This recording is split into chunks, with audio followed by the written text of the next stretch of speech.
Welcome to another episode of Champagne Wishes and Caviar Dreams with Pinto Pockets.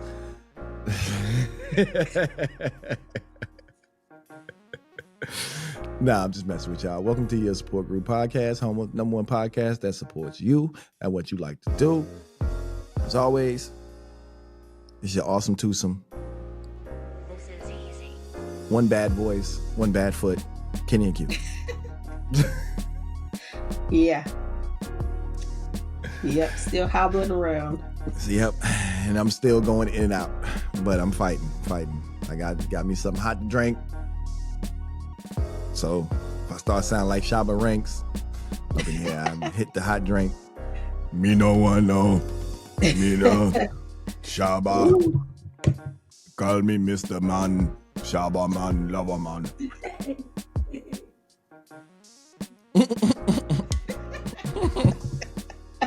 My daughter. Oh my God. Wow. Okay. Wow. So, Q, Yes. let's start this one off with you today.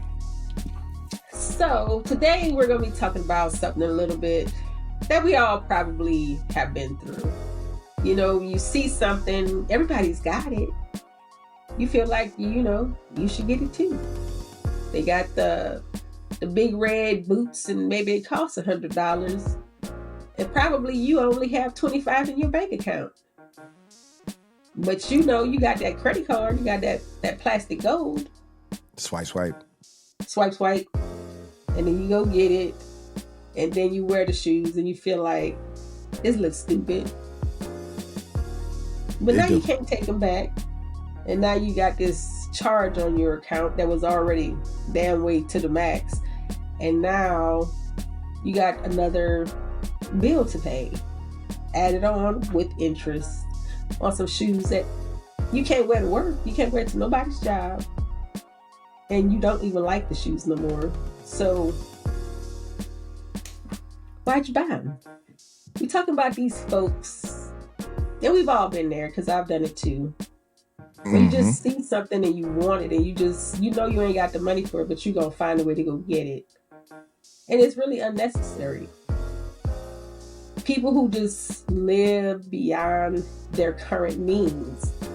If you don't need it, why are you buying it? If you can't afford it, why is you getting it? Is it important? It's not. Leave it there. Why are you spending money on stuff you know you can't afford? And then you looking at somebody to help you pay your car note or your rent or something that's important that you do need. Robbing Peter to pay Paul.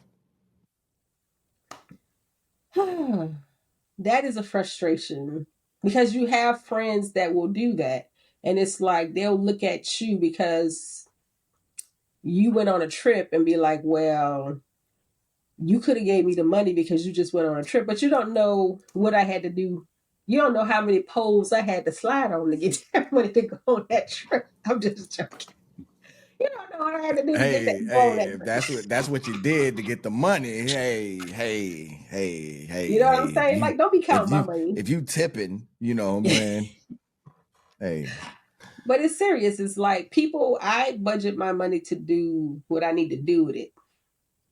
So if you see me on the trip and you ask me for money, that money was spent on the trip. Sorry, I can't do nothing for you. Right. Plus, I don't loan out money I need back. So if you ask me for $100, and I might have $100, but if I know I'm gonna need that $100 back, because I've been in the situation too many times where I've loaned out $300-$400 and the money never came back to this day. Right. You ever been in that situation? Oh yeah. Matter of fact, I've let's backtrack. I've been in that whole entire situation. So I've been the person that's been spending the money and didn't have it to be out there spending it. When I was, I want to say 18, 19, I was working, doing construction. I was pouring concrete. And, you got this young kid who never had a boatload of money, getting this amount of money in. um, wanting to look fly. So every week it was sneakers, clothes, jewelry, leather jackets, everything. And then come Monday, I'm broke because I don't spent up all my money. So I gotta go the whole entire week. You know what I'm saying? Not to mention the fact that I had to pay bills and everything like that because I was living on my own.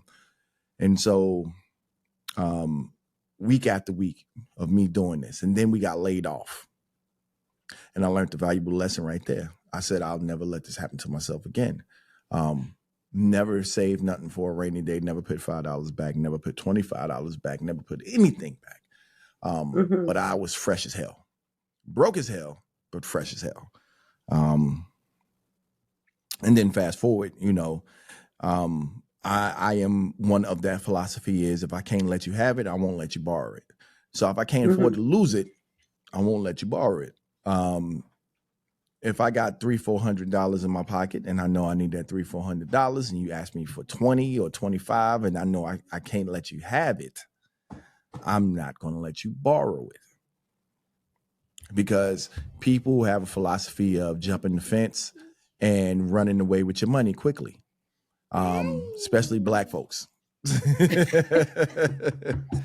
Especially black folks. Hold on for a second.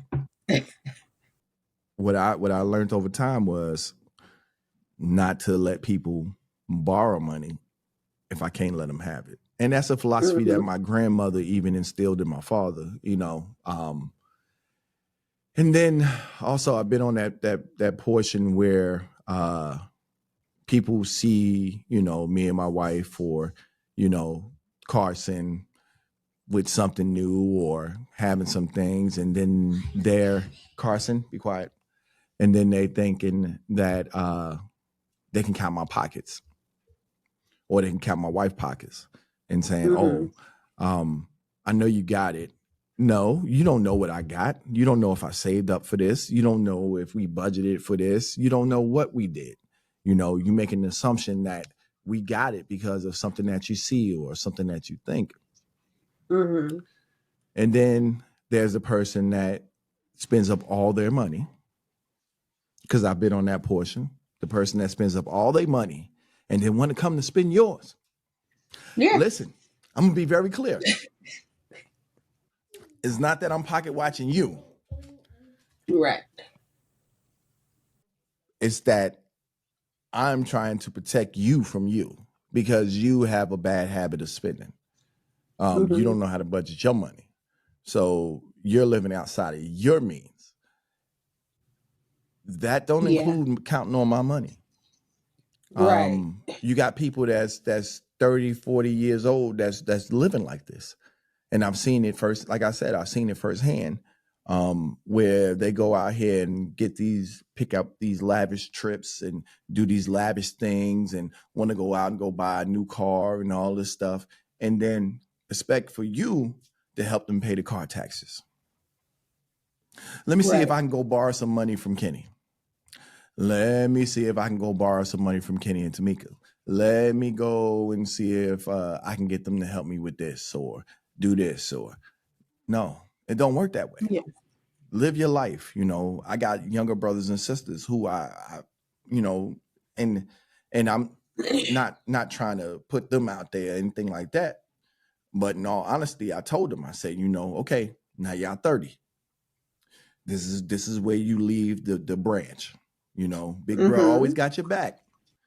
But as far as all this borrowing money and all this stuff, you need to budget. You need to save. You need to do this. If you're going out here and going buying XYZ, you better make sure you got money, the same money you spent on XYZ, you better still have that same amount in your pocket. Why? Because Mm-hmm. that's how you budget stuff.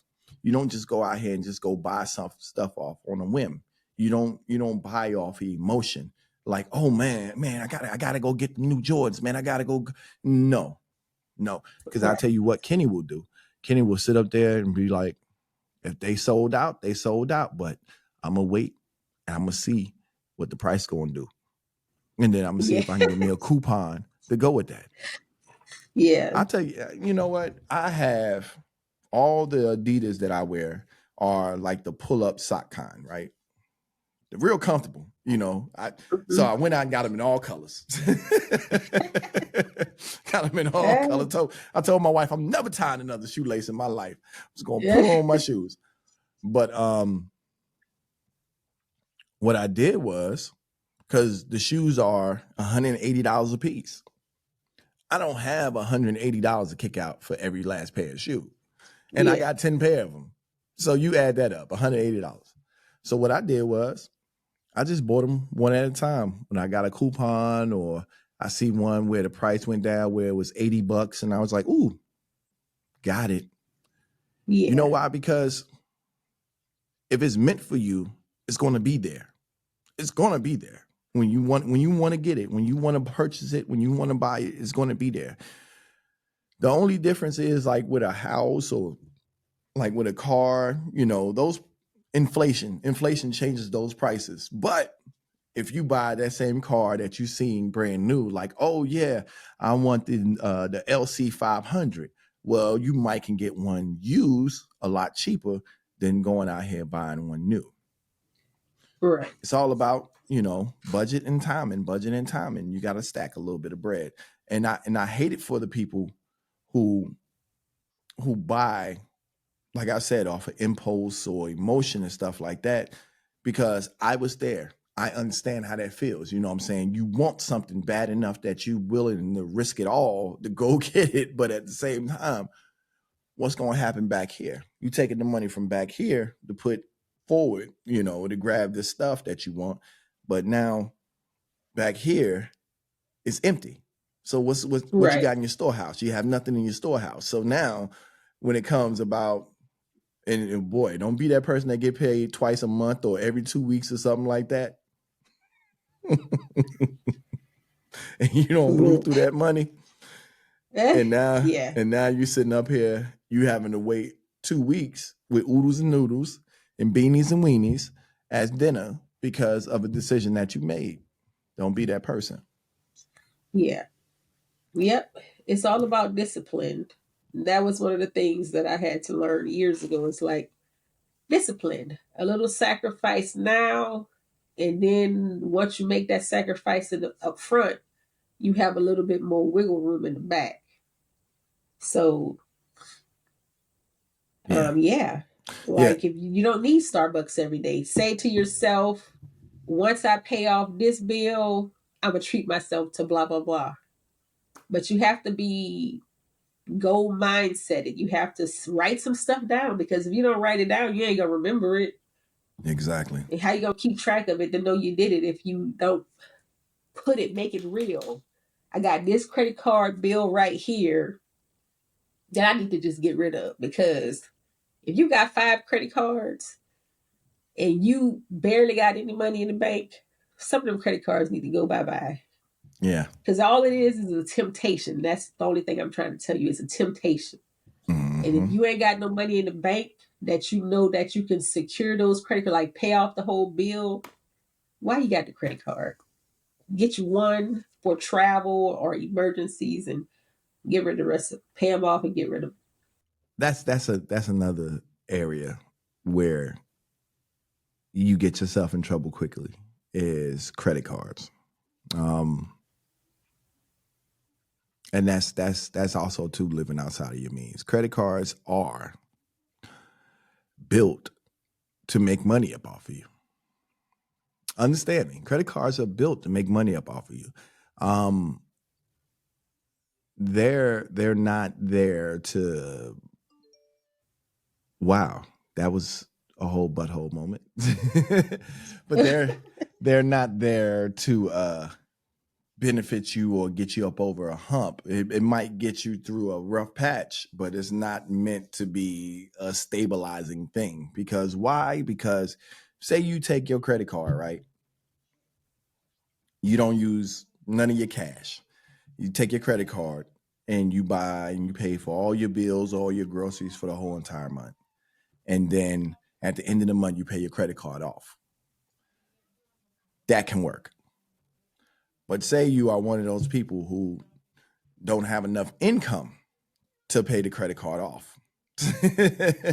So now you buying your gas, you buying your groceries, you paying all your bills, and then when the end of the month comes, you can pay probably a quarter of it off. So now this is what happens. Since you didn't pay that whole thing off, now with interest rates being as high as they are, you owe them an extra $200. And it goes on and it keeps on rotating every month. You keep on doing that every month, every month, and every month. Before long, you don't max out your credit card. Now, I can tell you firsthand, once you max out a credit card, it is hard as hell to pay it off. Like I said, I'm telling you firsthand.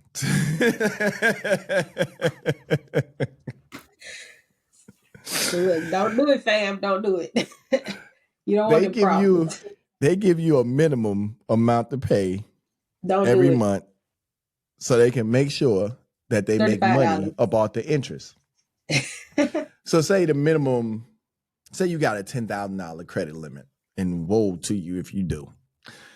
If you got a $10,000 credit limit and you have no awareness of self, no awareness of money, don't know how money works, don't know how the interest works, so you max out this $10,000 credit card.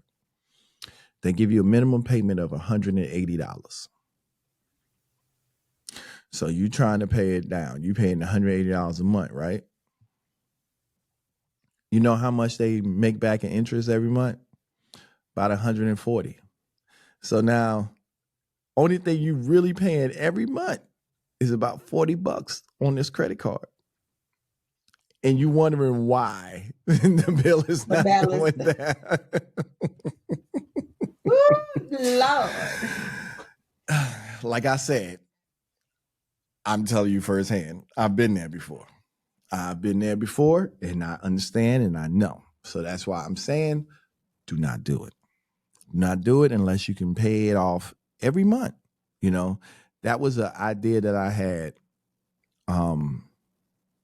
a while back about what if I was just to hold on to my cash, use my cash for investments and different things like that. And at the end of the month, pull money from my investments, the cream, not the actual Right, right. principal, the primary part, but just pull the cream from it and pay off the credit card at the end of the month. That's the way it can work. But if you don't have that in principle to make the interest up off of to pay off the credit card at the end of the month, then that's not something that would work. So, I mean, it's smarter ways that you can do it without living outside of your means. But like Q said, if those red boots go on sale and you go out there and go buy those red boots and then realize you don't like them, you're not going to make your money back. So now you just lost your money. And 9 times out of 10, when you do sell those red boots, you're not going to take that money and pay off that credit card anyway, or pay back, yourself or anything like that. You're going to immediately go out there and go spend that money that you bought those red boots with. Yep. Yep. Yep. Yep. But It's a vicious cycle. So yeah. don't get trapped. And then right. And then the pocket watches. Stop counting my money. Stop counting my money. I'm gonna say it one more time. Stop counting my money. Because what you think, or what I let you think about me, may not be true. I may be Right. poor as hell. Or I may have a boatload of money and just stingy as hell. You seen the size of my ears? They little as hell. But the point I'm trying to make is you can't account for somebody else's money. That's not right. That makes people fall out with you. That makes people not like you. That makes people not want to be around you and not help you out when you really are in need. If you are constantly asking to borrow money from somebody every single month, you need to make some changes in your life. You do. You need to cut out all the shenanigans and make some changes in your life. You need to stop trying to buy that Del Monte and that Green Giant, and you better get some Great Value cans, because I'm gonna tell you what, them Great Value packs of frozen vegetables is just as good as that Green Giant stuff. Yep, I buy Just as Great good as Value that all Del the Monte. time.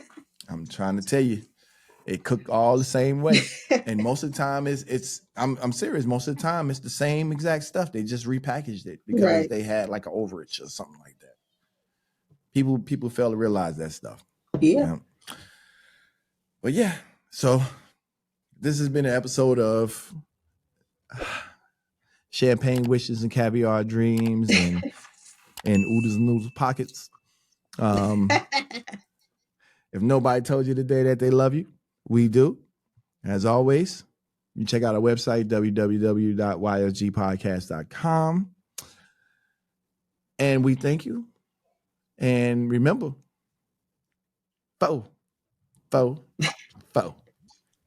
Peace out.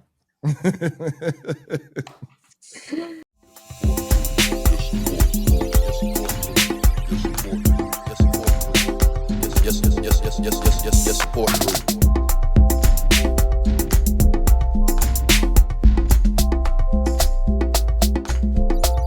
Yes, support group.